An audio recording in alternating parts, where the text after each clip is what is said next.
We had just recently spoken about the generic look and ugly characters of Dragon Age the Veilguard. Like, come on, Dreadwolf was such a better name for the sequel, but at this point in time, not calling it anything, and hell, not even releasing a game would have been a better move for Bioware and EA, but we here now, bruh. And just when you thought things were as bad as they could get and any hope from the Dragon Age faithful that they would end up building upon the goodwill and hope that they had off of Inquisition, running it back, maybe even to Origins days. No, those were firmly dashed from that reveal trailer. And now with even more information that's out there, well, it gets even worse. And trust me, it's an affront on two senses. But first and foremost, the red meat, okay? Dragon Age, the Veilguard's romanceable companions, because that's a central part of all Bioware, all the good Bioware titles, right? Who ya awkwardly have a fully clothed rub session with. As much as I love the Mass Effect trilogy, that stuff was always very awkward. And I'd imagine in Dragon Age it was probably no different. But hey, don't worry, we're in the new generation, next generation, current gen. What are we calling this? Lackluster AAA games output that you can have on your preferred plastic box that nobody really has that much of an affiliation or a fancy for. Ninth generation, sure, cool, fantastic. So yeah, it's gonna get so much better now. But they're gonna try to pursue you this time around. Woo! They don't have to wait around for you to woo them. Also, they're all canonically pansexual. Oh, great, fantastic. That's what we're doing. So Bioware, EA, what exactly are you trying to say? Because we've seen those character models, and oh boy, are they definitely faces only a mother could love. And now you're saying that they're all gay? What are you trying to say about all gay people? Anyways, in RPGs, there are a couple of ways that developers have handled romances, and specifically sexuality within those romances. Yeah, it's always been bad when it comes from Bioware. Like, for as good and cutting edge as their gameplay was in the late 2000s, early 2010s, they never did romances right. They were always stilted and the worst part of any game.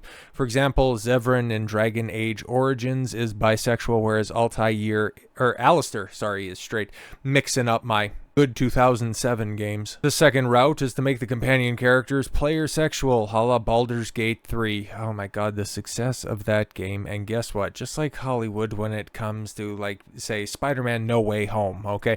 They took the wrong lessons from that success. Oh, people just like Marquise the Jangle. No. People like legacy characters not being screwed on. Oh no, cool. So yeah, we're just gonna go ahead and ruin more IPs. Oh great, fantastic. So what did everybody learn from Baldur's Gate 3? Cutting edge, approachable gameplay that makes, the once putting CRPG format more accessible to a wider audience. No. People wanted to screw the bear.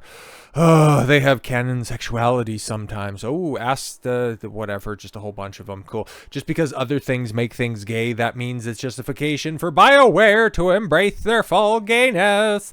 Dragon Age, the Veilguard, has apparently seen those two routes and decided to go with a third option to make everybody gay. According to the interview, Corinne Bush, game director. Oh yeah, that's the one that is a genderqueer or gendermancer, whatever. Got flags and pronouns in bio. But has since scrubbed all of that stuff and made their social medias private. That's interesting. According to the interview, Bush has seen player sexual characters done in ways that are really off-putting. And these characters are adapting to who you, the players, are. However, the interview claims Bush, who is a trans female pretender. Okay, I forget the proper way to say it, but that's the most accurate way to say it. Yes, instead considers the cast of Veilguard to be implicitly pansexual across the board. Guess that's what rule one of writing: write what you know. And well, of course, why do you ever expect one of these freaks to tell a different story? I might be playing a straight male character flirting with Harding, but I choose not to pursue a romance. She might be getting together with what about the gameplay though? What about the story? No. This is all about tertiary aspects. God, this is why I just like to hear about. This is why I like to hear the behind-the-scenes stuff of games that I actually care about, like Final Fantasy VII Rebirth. When I listen to the director, Naoki Hamaguchi, or I hear Tetsuya Nomura when he's just facing off into the distance, being weirdly lit, or Yoshinori Kitase talk about Final Fantasy VII. They're talking about the gameplay and the characters, not about how I can see myself on the screen, bone whoever I want. This stuff is atrocious. But yeah, that's going to get the headlines, guys, okay? But here's the thing. okay? Because even PC Gamer, as pathetic of an outlet as they have become in recent years, they even know this is not going to end up going well, okay? Given the fact that this isn't coming out until, I think, 2025 or some bullshit like that. Like, it's still years off at this point in time, right? Even they can see the writing on the wall that this isn't even in vogue right now, nor is it going to be in the public's favor a few years from now when this ultimately releases.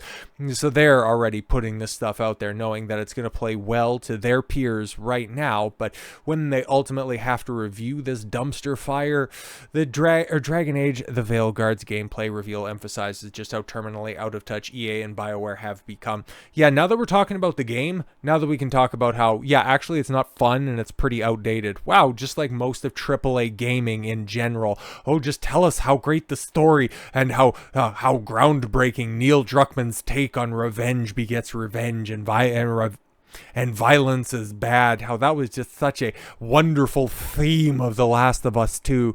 Don't make mention of the fact that the third-person action-adventure cover shooter mechanics trite when the original came out and were laughable by the time 2020 rolled around, but at least the story carried that one. But yeah, this is the same outlet. This is PC Gamer. Different writer, but you know, hey, they gotta cover both sides of the fence. They gotta cover both sides of their asses before Corinne Bush comes in there and takes advantage of the split down the middle.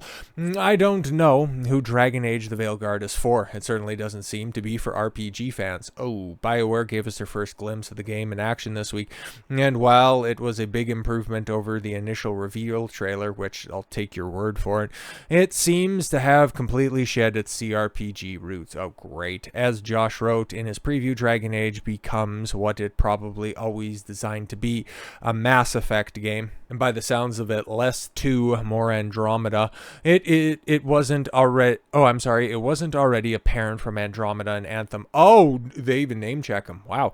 Now, this really hammers home how out of touch Bioware and EA have become.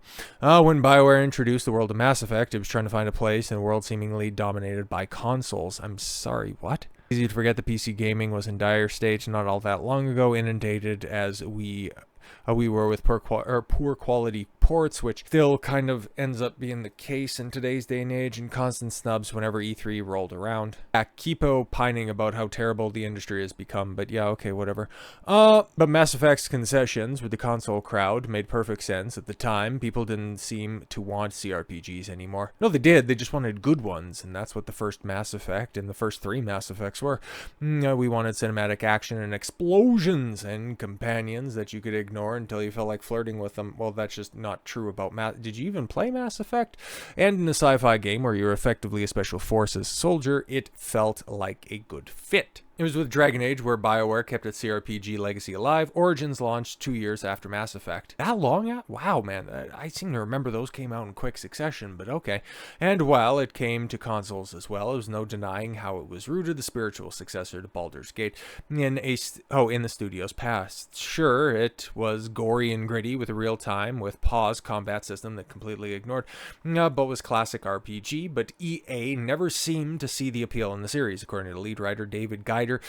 Even when it outsold Mass Effect twice. Wow, first with Origins and then with Inquisition. But yeah, we don't talk about the second one. That's the bad one. It's likely the one of the reasons why, since Origins, Dragon Age has struggled with its identity. Yes, Dragon Age 2, the bad one. We got an RPG, some of Bioware's best storytelling, but is shackled to a combat system that lacked any tactical nuance and devoid of meaty interactive systems that make RPGs so compelling. And enter Veilguard, as it seems to have resolved this friction by completely doing away with the CRPG side of things.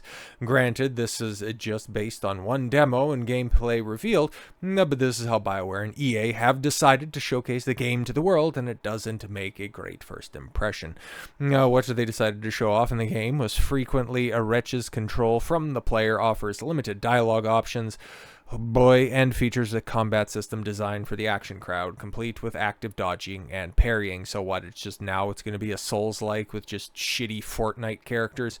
Cool stuff, bro. But yo, man, like, we looked at the reveal trailer, the character reveal trailer, and nothing about that screamed Dragon Age. Like, as somebody who hasn't spent a lot of time with Dragon Age, probably booted it up once or twice, there's just nothing about that picture right there, which is a perfect still frame from that reveal and probably from the gameplay trailer. The colors, the tone, everything about that is off. If you want to tell a big sweeping fantasy story, yeah, you got the dragons that are there. But your character models, the quippy one-liners, the strong females with an even stronger jawline, doesn't necessarily put that setting across in the best light. That right there, that looks like a Fortnite event, okay? That's what everybody pointed out with the character reveals, and even fewer people checked out the gameplay, which at least PC Gamer did, but they're right there trying to say, yeah, when this comes out and it's not reviewed very well, it's not because it's woke, guys. It's not because, it's heavy-handed on the personal politics. It's because, it's just, it's just not a CRPG. It's not what we came to know and love in regards to Dragon Age. It's like, yeah, that might ultimately be the case, and time again, it's proven that